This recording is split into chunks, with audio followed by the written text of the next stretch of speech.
The next pattern that I'm going to cover is head and shoulders. How many of y'all have heard about this? This is like one of the most common price action patterns in existence.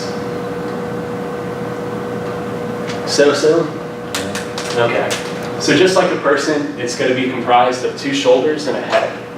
And this is one, I think it was you, Scott, that was mentioning, or was it you, Zach, that was mentioning kind of a textbook setup for the channels or something like that they should be completely parallel for the channels. Yeah.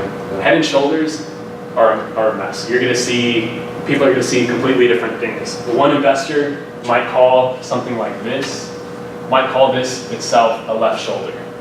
And then you might have a clearly defined head. You're going to get a lot of kind of noise in these head and shoulder patterns in the real world. I went ahead and found some drawn up textbook examples so you can kind of see what they're supposed to look like in a perfect world. But just like the channels, these show up on all the time frames. And as with most, as I've been saying throughout this entire presentation, most price action patterns are highly subjective. So it depends on what you personally see. So this is your typical head and shoulders pattern. So you can see the price start to rise. You have this top right here. It's followed by a short drop, and then it goes to a new high. So you can see this is kind of a left shoulder, if you would imagine, of somebody. If I was standing right here, it would be my left shoulder. This is the high, so it's the head, and then it drops again. Sometimes you'll get it at a perfect double bottom, right there, and then it'll go up again. So once when you have your left shoulder dip, and you have a drop off your head, you can now draw what's called the headline. So it's kind of connecting where the two shoulders would be, as you can see. They call it a neckline. It's right there and right there. The reason why that's so important is because you do not want to trade this pattern until it has broken its neckline. So you can start watching it once when it starts bouncing right here, right? You can draw your neckline, but you don't want to take a position in this pattern until it's broken its neckline. And this is one of those, who was here for the flag pattern that I showed? Do y'all remember that? Okay, do you remember how it was perfectly identical, how it was really nice because we could see where the take profit was? It was exactly the same length as your flagpole. It's kind of the same idea with this head and shoulders pattern.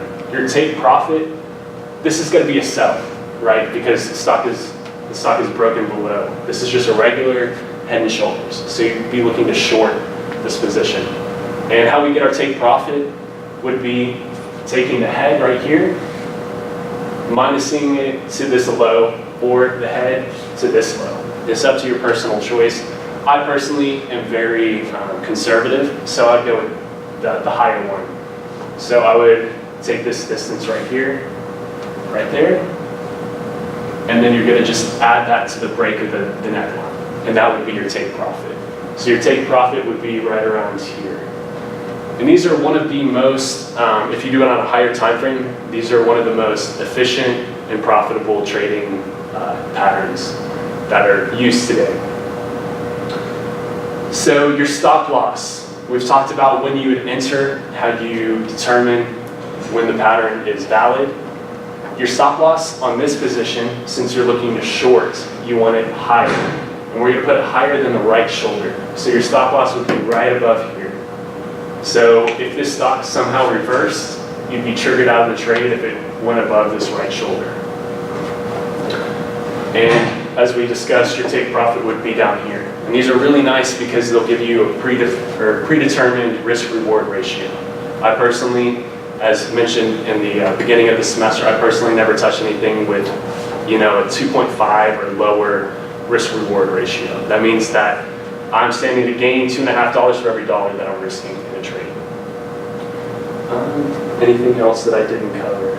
Any questions about this? As with most price action patterns, you're going to have to train your eye. It's not going to just jump out at you. You need to look at examples online, go through old chart patterns, change the time, go from a day to 3 days. As most price action things go, the higher time frames are going to be the higher probability of winning or success. So this is just your regular head and shoulders. I'll let y'all look at it for another minute. Is it pretty clear to y'all, or is this one of the more challenging patterns that I've shown? Seems pretty clear. Seems pretty clear?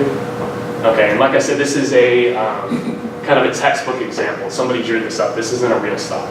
In a real stock, you get a lot of noise. You might have this top, another little top here. You know, it might do this for a little bit, drop. So just be on the lookout for things that aren't textbook whenever you're trying to find real life examples. At what point do you start drawing the neckline in this? The neckline? Okay, so we're watching the stock. After it does this move right here and starts bouncing up. So you can start to draw your neckline because your neckline connects the low after your left shoulder to the low after your head. So if I cover this all up, you could draw your neckline right around here. Once when you started to see that bounce, if you would. And you wouldn't enter the trade until it's broken down here. And the reason is because a lot of times it could be just an upper or upsloping trend line. So it could do this, find support here, if that makes sense. So you don't want to enter the trade until it's broken its neckline. This is best for shorting, no? So you know it's the going to head go and down, shoulders. right? So I'll cover an inverse head and shoulders, which is a buying opportunity next. This one is for taking short positions.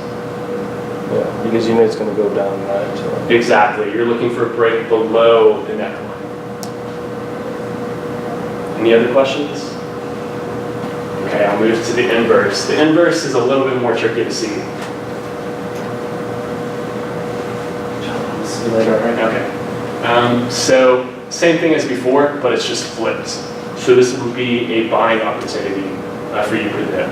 This one they drew it symmetrical, as you can see, and same thing. So you're gonna have the stock falling. It's gonna reach a local high, if you would, and then it's gonna fall again, creating the head. So now we have our left shoulder, and then we have our right shoulder right there.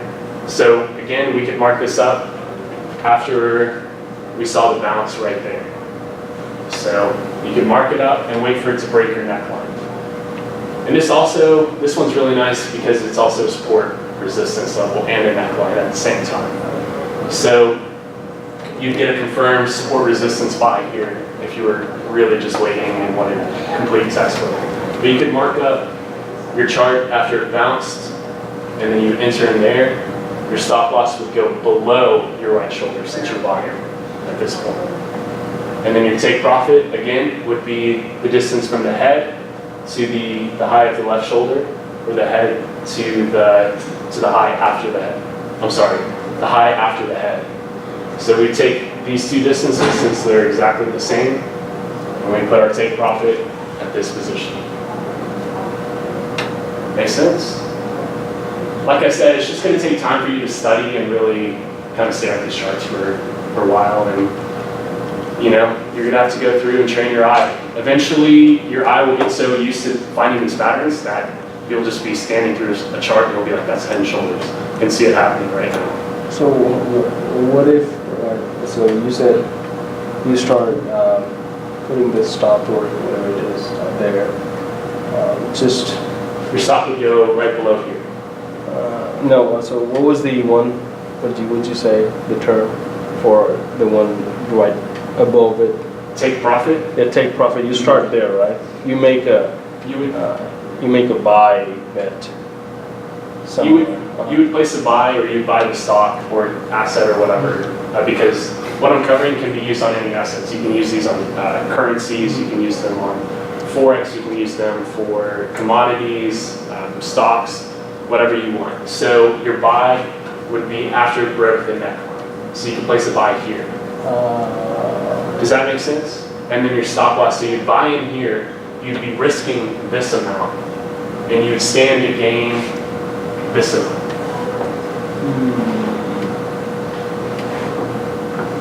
Make sense?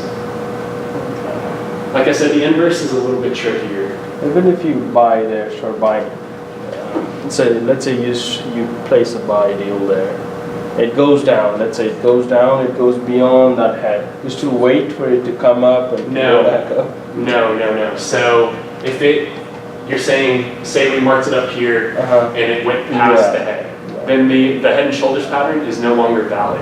What if that was the new head? So these are all these shoulders. So this head is a shoulder. Then you would have to redraw your head and shoulders pattern. So then this would become your left shoulder. Yeah. That new low would be your head, and then you could try to trade off like that. Does that answer your question? Yeah. Okay, cool. Any other questions?